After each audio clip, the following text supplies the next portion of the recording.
ओम शांति। आज 11 दिसंबर 2024 बाबा के अनमोल मधुर महावाक्य हैं। बाबा कहते, मीठे बच्चे, बाप का मददगार बन इस आयरन एज्ड पहाड़ को गोल्डन एज्ड बनाना है। पुरुषार्थ कर नई दुनिया के लिए फर्स्ट क्लास सीट रिजर्व करनी है। आज का प्रश्न है, बाप की फर्ज अदाई क्या है? कौन सा फर्ज पूरा करने के लिए संगम पर बाप को आना पड़ता है? उत्तर है, बीमार और दुखी बच्चों को सुखी बनाना, माया के फंदे से निकाल घनेरे सुख देना। यह बाप की फर्ज अदाई है जो संगम पर ही बाप पूरी करते हैं। बाबा कहते, मैं आया हूं तुम सबका मर्ज मिटाने, सब पर कृपा करने। अब पुरुषार्थ कर 21 जन्मों के लिए अपनी ऊंची तकदीर बना लो। आज का गीत है भोलेनाथ से निराला। ओम शांति। भोलानाथ शिव भगवानुवाच, ब्रह्मा कमल से बाप कहते हैं, यह वैरायटी भिन्न भिन्न धर्मों का मनुष्य सृष्टि झाड़ है ना। इस कल्प वृक्ष अथवा सृष्टि के आदि मध्य अंत का राज बच्चों को समझा रहा हूँ। गीत में भी इनकी महिमा है। शिव बाबा का जन्म यहाँ है। बाप कहते हैं, मैं आया हूँ भारत में। मनुष्य ये नहीं जानते कि शिव बाबा कब पधारे थे, क्योंकि गीता में श्री कृष्ण का नाम डाल दिया है। द्वापर की तो बात ही नहीं। बाप समझाते हैं, 5000 वर्ष पहले भी मैंने आकर यहाँ ज्ञान दिया था। इस झाड़ से सभी को मालूम पड़ जाता है। झाड़ को अच्छी रीति देखो। सतयुग में बरोबर देवी देवताओं का राज्य था। त्रेता में राम सीता का है। बाबा आदि मध्य अंत का राज बतलाते हैं। बच्चे पूछते हैं, बाबा हम माया के फंदे में कब फंसे? बाबा कहते हैं, द्वापर से। नंबरवार फिर दूसरे धर्म में आते हैं तो हिसाब लगाने से समझ सकते हैं कि इस दुनिया में हम फिर से कब आएंगे। शिव बाबा कहते हैं, 5000 वर्ष बाद आया हूं संगम पर अपना फर्ज निभाने। सभी जो भी मनुष्य मात्र हैं सभी दुखी हैं, उनमें भी खास भारतवासी। ड्रामा अनुसार भारत को ही मैं सुखी बनाता हूँ। बाप का फर्ज होता है बच्चे बीमार पड़े तो उनकी दवा दरमल करना। ये है बहुत बड़ी बीमारी। सभी बीमारियों का मूल ये 5 विकार हैं। बच्चे पूछते हैं, ये कब से शुरू हुए? द्वापर से। रावण की बात समझानी है। रावण को कोई देखा नहीं जाता, बुद्धि से समझा जाता है। बाप को भी बुद्धि से जाना जाता है। आत्मा मन बुद्धि सहित है। आत्मा जानती है कि हमारा बाप परमात्मा है। सुख दुख लेप छेप में आत्मा आती है। जब शरीर है तो आत्मा को दुख होता है। ऐसे नहीं कि मुझ परमात्मा को दुखी मत करो। बाप भी समझाते हैं कि मेरा भी पार्ट है। कल्प कल्प संगम पर आकर मैं पार्ट बजाता हूँ। जिन बच्चों को मैंने सुख में भेजा था वह दुखी बन पड़े हैं, इसलिए फिर ड्रामा अनुसार मुझे आना पड़ता है। बाकी कच्छ मच्छ अवतार यह बातें है नहीं। कहते हैं, परशुराम ने कुल्हाड़े ले क्षत्रियों को मारा। ये सब है दंत कथाएं। तो अब बाप कहते हैं, मुझे याद करो। ये है जगत अम्बा और ये है जगत पिता। मदर और फादर कंट्री कहते हैं ना। भारतवासी याद भी करते हैं, तुम मात पिता हम बालक तेरे, तुम्हारी कृपा से सुख घनेरे। तो सबको मिल रहे हैं। फिर जो जितना पुरुषार्थ करेंगे, जैसे बाइस्कोप में जाते हैं, फर्स्ट क्लास का रिजर्वेशन कराते हैं।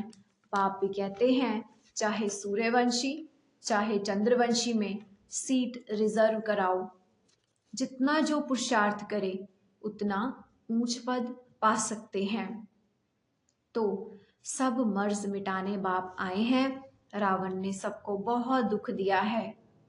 कोई भी मनुष्य मनुष्य की गति सदगति कर ना सके। ये है ही कलयुग का अंत। गुरु लोग शरीर छोड़ते हैं, फिर यहाँ ही पुनर्जन्म लेते हैं, तो फिर वह औरों की क्या सदगति करेंगे? क्या इतने अनेक गुरु मिलकर पतित सृष्टि को पावन बनाएंगे? गोवर्धन पर्वत कहते हैं ना, ये माताएं इस आयरन एज्ड पहाड़ को गोल्डन एज्ड बनाती हैं। गोवर्धन की फिर पूजा करते हैं, वह है तत्व पूजा। सन्यासी सन्यासी भी ब्रह्म अथवा तत्व को याद करते हैं, समझते हैं वही परमात्मा है, ब्रह्म भगवान है। बाप कहते हैं ये तो सब ब्रह्म है। ब्रह्मांड में तो आत्माएं अंडे मिसल रहती हैं। निराकारी झाड़ भी दिखाया गया है। हर एक अपना अपना सेक्शन है। इस झाड़ का फाउंडेशन है भारत का सूर्यवंशी चंद्रवंशी घराना। फिर वृद्धि होती है। मुख्य है 4 धर्म। तो हिसाब करना चाहिए कौन कौन से धर्म कब आते हैं। जैसे गुरु नानक 5000 वर्ष पहले आए, ऐसे तो नहीं सिख लोग कोई 84 का पाठ बजाते हैं। बाप कहते हैं 84 जन्म सिर्फ तुम ऑलराउंडर ब्राह्मणों के हैं।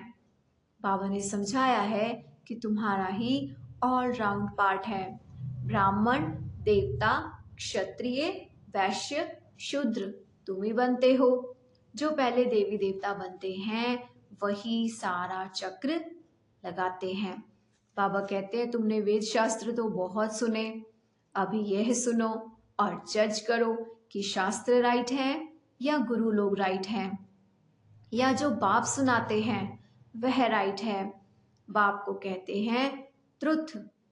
मैं सच बतलाता हूं जिससे सतयुग बन जाता है, और द्वापर से लेकर तुम झूठ सुनते आए हो उससे नरक बन पड़ा।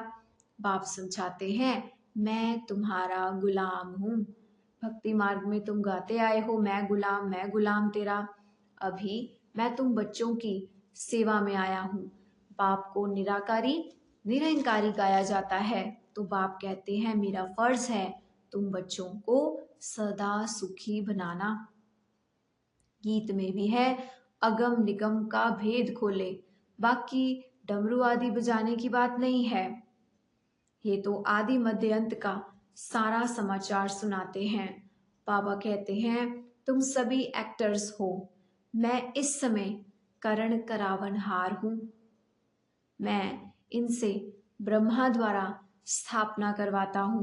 बाकी गीता में जो लिखा हुआ है वह तो है नहीं, अभी तो प्रैक्टिकल की बात है। बच्चों को यह सहज ज्ञान और सहज योग सिखलाता हूँ, योग लगवाता हूँ।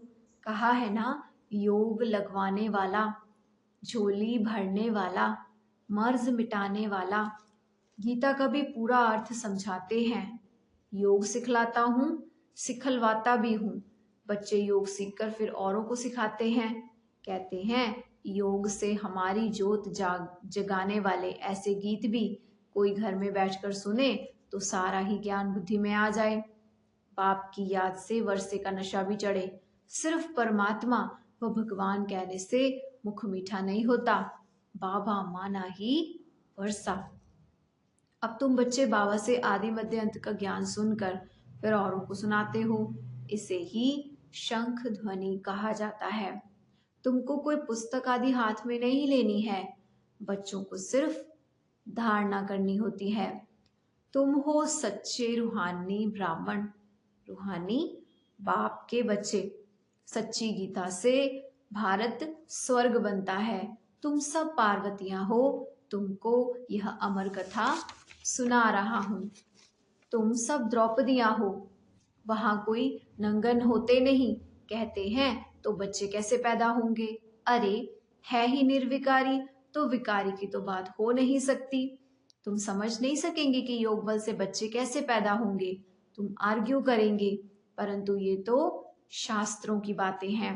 वह तो है ही संपूर्ण निर्विकारी दुनिया, और ये है विकारी दुनिया। परंतु ये तो शास्त्रों की जो बातें हैं ना, वह है ही संपूर्ण निर्विकारी दुनिया। मैं जानता हूँ ड्रामा अनुसार माया फिर तुमको दुखी करेगी। मैं कल्प कल्प अपना फर्ज पालन करने के लिए आता हूँ। जानते हैं कल्प पहले वाले सिकिलदे ही आकर अपना वर्षा लेंगे। आसार भी दिखाते हैं यह वही महाभारी लड़ाई है। तुम्हें फिर से देवी देवता अथवा स्वर्ग का मालिक बनने का पुरुषार्थ करना है। इसमें स्थूल लड़ाई की कोई बात नहीं, ना असुरों और देवताओं की लड़ाई है। वहां तो माया ही नहीं जो लड़ाए। आधा कल्प ना कोई लड़ाई, ना कोई बीमारी, ना दुख अशांति। अरे वहां तो सदैव सुख बहार ही बहार रहती है। हॉस्पिटल होता नहीं, बाकी स्कूल में पढ़ना तो होता ही है। अब तुम हर एक यहाँ से वर्षा ले जाते हो। मनुष्य पढ़ाई से अपने पैरों पर खड़े हो जाते हैं। इस पर कहानी भी है। कोई ने पूछा तुम किसका खाती हो, तो कहा हम अपनी तकदीर का खाती हैं। वह होती है हद की तकदीर। अभी तुम अपनी बेहद की तकदीर बनाते हो। तुम ऐसी तकदीर बनाते हो जो 21 जन्म फिर अपना ही राज्य भाग्य भोगते हो। ये है बेहद के सुख का वर्षा। अब तुम बच्चे कॉन्ट्रास्ट को अच्छी रीति जानते हो। भारत कितना सुखी था, अब क्या हाल है। जिन्होंने कल्प पहले राज्य भाग्य लिया होगा वही अब लेंगे। ऐसे भी नहीं जो ड्रामा में होगा वो मिलेगा, फिर तो भूखे ही मर जाएंगे। यह ड्रामा का राज पूरा समझना है। शास्त्रों में कोई ने कितनी आयु लिख दी है। अनेका अनेक मत मतांतर हैं। कोई फिर कहते हैं हम तो सदा सुखी हैं ही। अरे तुम कभी बीमार नहीं होते हो। वह तो कहते हैं रोग आदि तो शरीर को होता है, आत्मा तो निर्लेप है। अरे चोट आदि लगती है तो दुख तो आत्मा को होता है ना। ये बड़ी समझने की बातें हैं। यह स्कूल है, एक ही टीचर पढ़ाते हैं, नॉलेज एक ही है, एम ऑब्जेक्ट एक ही है, नर से नारायण बनने की। जो नापास होंगे वह चंद्रवंशी में चले जाएंगे। जब देवताएं थे तो क्षत्रिय नहीं, जब क्षत्रिय थे तो वैश्य नहीं, जब वैश्य थे तो शूद्र नहीं। ये सब समझने की बातें हैं। ये सब एक ही इम्तिहान है। ऐसे भी मत समझो कि देरी से आने वाले कैसे पढ़ेंगे, लेकिन अभी तो नए तीखे जा रहे हैं, प्रैक्टिकल में है। बाकी माया रावण का कोई रूप नहीं। कहेंगे इनमें काम का भूत है, बाकी रावण का कोई बुत व शरीर तो है ही नहीं। अच्छा, सभी बातों की सैक्रीन है मन मना भव। कहते हैं मुझे याद करो तो इस योग अग्नि से विक्रम विनाश होंगे। बाप गाइड बनकर आते हैं। बाबा कहते बच्चे मैं तो सम्मुख तुम बच्चों को पढ़ा रहा हूँ। कल्प कल्प अपनी फर्ज अदाई पालन करता हूँ। पारलौकिक बाप कहते हैं मैं अपना फर्ज बजाने आया हूँ तुम बच्चों की मदद से। मदद देंगे तब तो तुम भी पद पाएंगे। मैं कितना बड़ा बाप हूँ, कितना बड़ा यज्ञ रचा है। ब्रह्मा की मुख वंशावली तुम सब ब्राह्मण ब्राह्मणियां भाई बहन हो। जब भाई बहन बने तो स्त्री पुरुष की दृष्टि बदल जाए। बाप कहते हैं इस ब्राह्मण कुल को कभी कलंकित नहीं करना। पवित्र रहने की युक्तियां हैं। मनुष्य कहते हैं यह कैसे होगा, ऐसे हो नहीं सकता, इकट्ठे रहें और आग न लगे। बाबा कहते हैं बीच में ज्ञान तलवार होने से कभी भी आग नहीं लगेगी। परंतु जबकि दोनों मनमना भव रहें, शिव बाबा को याद करते रहें, अपने को ब्राह्मण समझे। मनुष्य तो इन बातों को नहीं समझने के कारण हंगामा मचाते हैं। यह गालियां भी खानी पड़ती हैं। श्री कृष्ण को थोड़ी कोई गाली दे सकता। श्री कृष्ण ऐसे आ जाए तो विलायत आदि से एकदम एरोप्लेन में भाग आए, भीड़ मच जाए, भारत में तो पता नहीं क्या हो जाए। अच्छा, आज भोग है, ये है पियर घर, वह है ससुर घर। संगम पर मुलाकात होती है, कोई कोई इनको जादू समझते हैं। बाबा ने समझाया है यह साक्षात्कार क्या है, भक्ति मार्ग में कैसे साक्षात्कार होते हैं, इनमें संशय बुद्धि नहीं होना है। यह भी रस्म रिवाज है। शिव बाबा का भंडारा है तो उनको याद कर भोग लगाना चाहिए। योग में रहना तो अच्छा ही है, बाबा की याद रहेगी। अच्छा, मीठे मीठे सिकिलदे बच्चों प्रति माता पिता बाप दादा का याद प्यार और गुड मॉर्निंग। रूहानी बाप की रूहानी बच्चों को नमस्ते। हम रूहानी बच्चों की रूहानी बाप दादाजी को नमस्ते जी। गुड मॉर्निंग बाबा। थैंक यू बाबा। धारणा के लिए मुख्य सार है, स्वयं को ब्रह्मा मुख वंशावली समझकर पक्का पवित्र ब्राह्मण बनना है। कभी अपने इस ब्राह्मण कुल को कलंकित नहीं करना है। बाप समान निराकारी निरहंकारी बन अपनी फर्ज अदाई पूरी करनी है। रूहानी सेवा पर तत्पर रहना है। आज का वरदान है, स्नेह की शक्ति से माया की शक्ति को समाप्त करने वाले संपूर्ण ज्ञानी भव। वरदान का डिटेल है, स्नेह में समाना ही संपूर्ण ज्ञान है। स्नेह ब्राह्मण जन्म का वरदान है।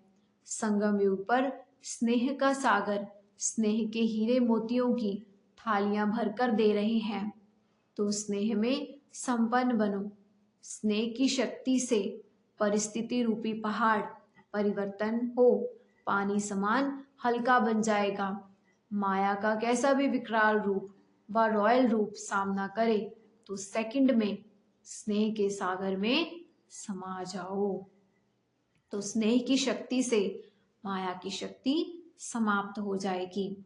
आज का स्लोगन है, तन मन धन, मन वाणी और कर्म से बाप के कर्तव्य में सदा सहयोगी ही योगी है। तन मन धन, मन वाणी और कर्म से बाप के कर्तव्य में सदा सहयोगी ही योगी है। ओम शांति।